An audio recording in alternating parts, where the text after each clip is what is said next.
जादुई दुनिया से आए दो गोल्डन शेर और शेरनी अपने पंख फैलाए जंगल की जमीन पर उतरते हैं और अपनी जादुई शक्तियों से वहां एक जादुई पेड़ उगाते हैं। गोल्डन शेर जादुई पेड़ से कहता है, जादुई पेड़, अब से तुम यहाँ रहकर इस जंगल में रहने वाले गरीब और दुखियारे जानवरों की मदद करोगे। आज से तुम्हारी यही जिम्मेदारी है।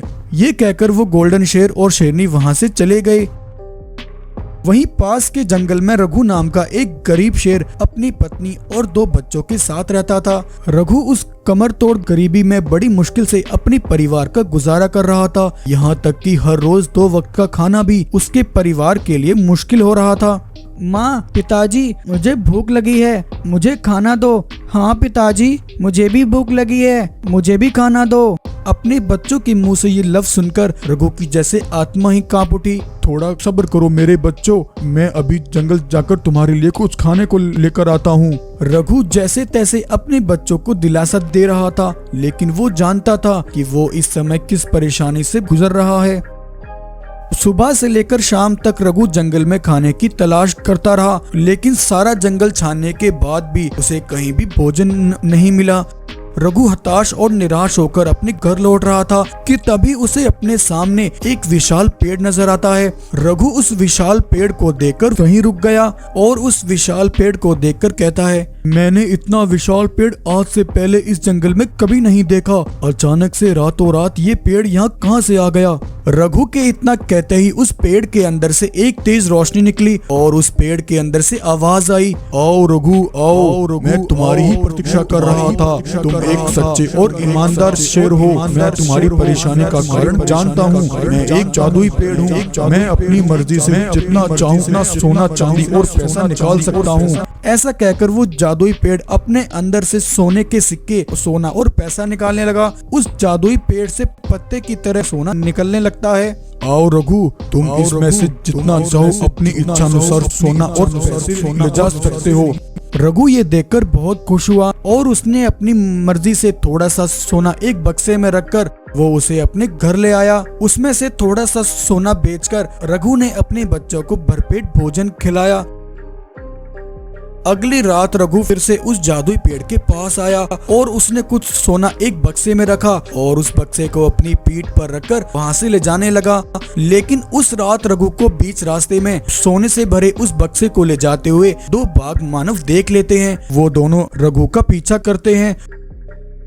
रघु उस बक्से को लाकर अपनी गुफा में खोल कर देखता है। रघु की पत्नी ये देखकर बहुत खुश होती है, लेकिन दूर खड़े वो दोनों बाघ मानव अपनी आंखों से ये सब देख लेते हैं। अरे अरे, वो देखो भाई, इस रघु के पास इतना सारा सोना कहाँ से आया। हाँ भाई, मैं भी ये देखकर हैरान हूँ। इस भिखारी के पास इतना सारा सोना कहाँ से आ गया। चलो भाई, चलकर ये खबर सरदार को देते हैं।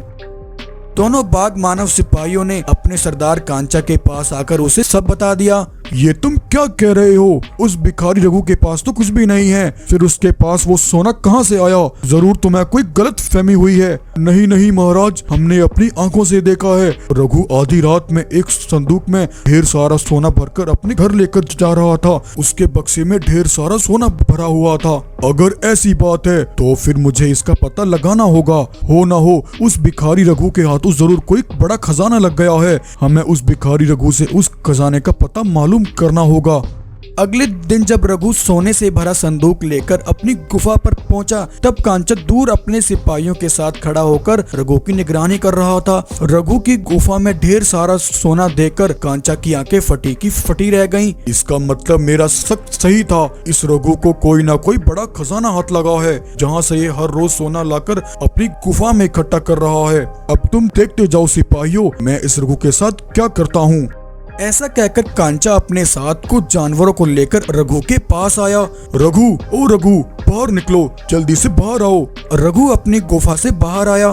क्या हुआ, क्या बात है? तुम सब अचानक से मेरे घर पर क्यों आए हो? रघु, बंद करो अपना ये नाटक। हमें सब पता चल चुका है। तूने जंगल में चोरी की है और चोरी करके तू हर रोज जंगल के जानवरों का सोना चुराकर अपने पास इकट्ठा कर रहा है। रघु, तू एक चोर है। नहीं नहीं कांचा, ये तुम क्या कह रहे हो? मैंने कोई चोरी नहीं की, तुम्हें कोई गलतफहमी हुई है। रघु, मुझे कोई गलतफहमी नहीं हुई। अगर तूने चोरी नहीं की तो रातों रात इतना सारा सोना तेरे पास कहां से आया? 2 दिन पहले तक तो तेरे पास खाने को 2 वक्त का भोजन नहीं था और अचानक से इतना सारा सोना, ये सब कहां से आया? भाइयों, देख लो इसका असली चेहरा। ये एक चोर है और हर रोज जंगल के जानवरों के घरों में जाकर चोरी करता है और चोरी का सोना इकट्ठा कर रहा है। कांचा की बात सुनकर जंगल के जानवरों को बहुत गुस्सा आता है। रघु, हमने कभी नहीं सोचा था कि तुम ऐसा करोगे। आज तुमने ये करके हमारी आंखें खोल दी। आज तुम्हारा असली चेहरा हमारे सामने आ गया। तभी कांचा आहिस्ता से रघु के पास आया और उसने उसके कान में कहा, रघु, मेरे एक इशारे पर ये जानवर तुम्हें तुम्हारे परिवार सहित यहाँ से उठाकर जंगल से बाहर फेंक सकते हैं, इसलिए तुम्हारी भलाई इसी में है। तुम मुझे सच सच बताओ, ये सोना तुम्हें कहाँ से मिला है? तुम्हारे हाथ जो भी खजाना लगा है, मुझे उस खजाने का पता बताओ, वरना मेरे सिपाही अभी तुम्हारे बीवी बच्चों को मार डालेंगे। कांचा की बात सुनकर रघु डर गया। कांचा, भगवान के लिए ऐसा कुछ मत करना, मैं तुम्हें सब बताता हूँ। भाइयों, अभी तुम सब यहाँ से चले जाओ। इस रघु का फैसला हम पंचायत में करेंगे। ये कहकर कांचा सभी जानवरों को वहाँ से रवाना कर देता है। हाँ रघु, अब बताओ मुझे, ये सारा सोना तुम्हें कहाँ से मिला है? जल्दी बताओ, अब मुझसे सब्र नहीं हो रहा। तब रघु कांचा को सब बताता है कि उसे ये सोना कहाँ से मिला है। रघु के मुंह से उस जादुई पेड़ का नाम सुनकर कांचा की आंखें चमक उठती हैं। कांचा तुरंत अपने सिपाहियों के साथ खाली संदूक लेकर उस जादुई पेड़ के पास पहुंचा। कहाँ है सोना? कहाँ है सोना? मुझे सोना चाहिए, ये सारा सोना मेरा है। सुनो जादुई पेड़, जल्दी से अपने अंदर से सारा सोना निकाल। इस पेड़ का सारा सोना सिर्फ मेरा है। अब से मैं इस जादुई पेड़ से ढेर सारा सोना इकट्ठा करूंगा और उस सारे सोने पर सिर्फ और सिर्फ मेरा कब्जा होगा। कांचा के इतना कहते ही गोल्डन शेर और शेरनी वहाँ प्रकट हुए। कांचा, तुम बड़े ही लालची हो, तुम्हारे अंदर छल कपट छिपा है। ये जादुई पेड़ केवल एक सच्चे और ईमानदार को ही अपने नीचे शरण देता है। तुम्हारे जैसे लालची और स्वार्थी की यहाँ कोई जगह नहीं है। ये कहकर गोल्डन लायन अपने अंदर से जादुई शक्तियाँ निकालता है और कांचा और उसके सिपाहियों पर हमला करता है। गोल्डन लायन की शक्तियाँ देखकर कांचा डर जाता है और अपने सिपाहियों को लेकर वहाँ से भाग जाता है।